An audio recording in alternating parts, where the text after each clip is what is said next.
Hi, I'm Doug, your tech support representative here at Atlantic British, and in this video we want to introduce you to one of our maintenance and repair kits for the 2010 to 2014 Sport. And even though the 14 is a completely revamped vehicle, it still uses the same 5-liter engine with some slight modifications, but in this regard it's the same from 2010 right up to the 2014. So what essentially we have is for your oil change on your vehicle. It's probably the one maintenance you're going to do more often than any, and they can be easily done in the driveway, and we're going to show you when we're done how to do that. But in the meantime, the kit itself is available through our website. Our part number is LR011279SKA, and what you get is 2 oil filters, 2 drain fill plugs, and 2 new O-rings for the cap over the filter. Now you'll notice it's a cartridge style filter. You're probably going to need to get yourself a different oil wrench than what you had on previous vehicles to take the cap off, but we give you enough for 2 oil changes, mostly because it is a maintenance that you're going to do often, and it's good to have them around when you're ready for the next time around, and you'll save yourself a little bit on shipping too by having 2 instead of 1. Now, this is a maintenance that the factory recommends every 15,000 miles because you're using the fully synthetic. Depending on the use of the vehicle, if you tow, you live in hilly areas, excessively hot areas, you want to do the oil changes more often. The oil does break down. So, again, you get 2 filters, plugs, O-rings, enough for 2 oil changes. As I say, you're going to do this maintenance on a pretty regular basis, and now we'll put this vehicle in the air and we're going to show you how to change the oil. So what we're going to start with is the removal of the engine shroud. You just lift till it pops, slide back, and release. Now this is the supercharged version, but the naturally aspirated will be in approximately the same location, which this is your oil filler cap right here. Your filter is a cartridge style, not a spin-on.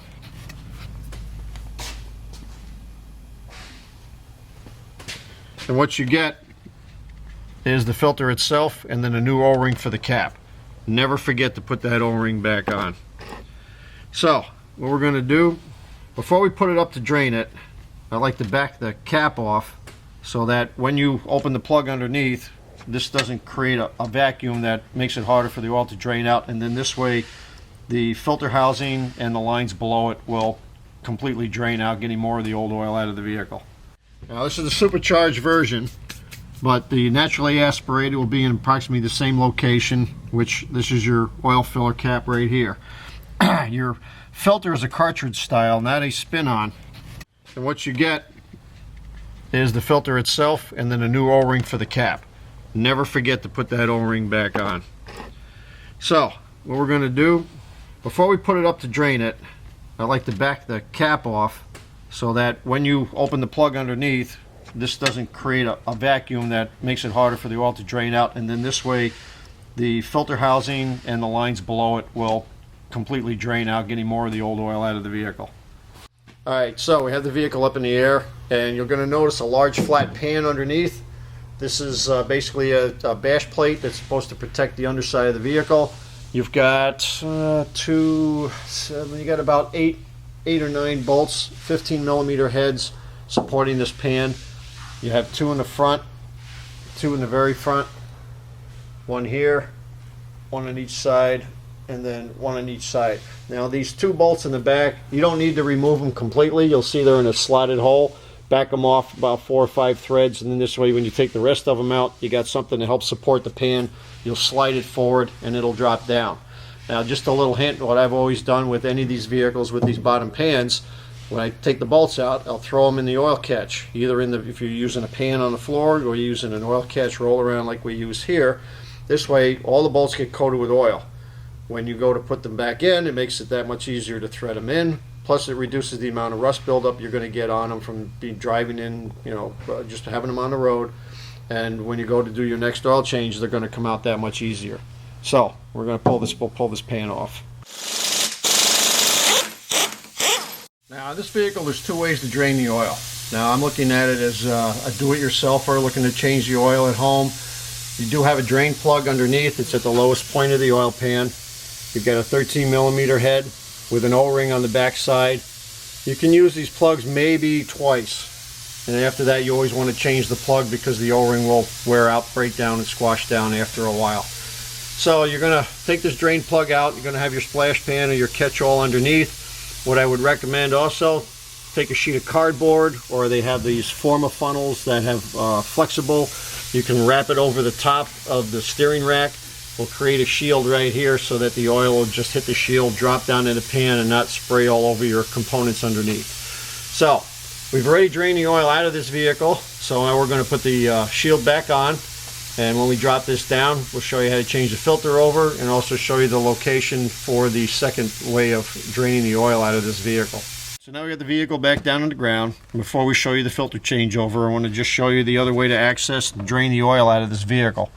If you take your oil fill cap off, you'll see a pipe sitting right in the middle of the opening. And you would attach any one of these new oil drain tools. Some of them work off a vacuum, some have a pump or a motor. And what it simply does is this pipe runs all the way to the bottom of the engine. Turn your tool on, and it will basically pull all the oil out of the system. And this pipe goes right down to the bottom of the pan, so you will get the vast majority of the old oil out. So now that you've seen that, you know both ways of draining the oil out of this engine. We're going to change the filter over. And as you can see, with the filter half out, the chamber is empty. You'll see your stem with the two O-rings is going to go on the bottom of the filter. We're going to simply pop that off. And we have the O-ring around the bottom. You can get a fingernail under there or a small screwdriver. Lift that right up and out.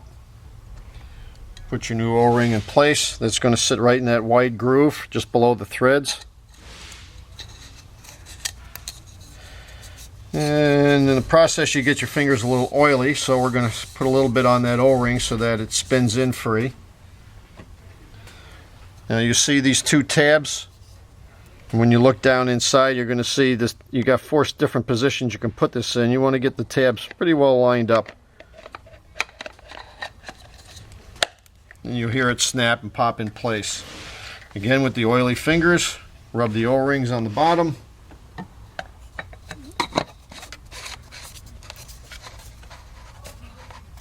Start the threads. Now the tool that I have here is a fairly universal tool. It's got 3 legs on it that contract when you turn, but there are also other tools out there which look like a metal cup, which will sit right over the top and actually grab almost like a socket will on a bolt on the top of this cover.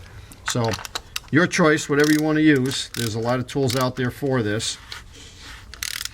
And we're just going to run this down till it's good and snug. So now we're going to top it off with oil. This particular engine you want to use either a 5W20 or actually there is a 0W20, which is specifically formulated for Jaguar and Land Rover by Castrol, generally found dealer only. But you definitely want to use the oil that's specified for this particular engine. These newer engines are very tight tolerance, new materials. You want to make sure you use the right oil when you top it off. The whole idea is we're doing this is for the longevity of the engine and to maintain performance. Definitely want to use the right oil. So you don't need to watch me fill it with oil. So I'm going to tell you, call any of our knowledgeable salesmen at 1-800-533-2210. And thanks for watching.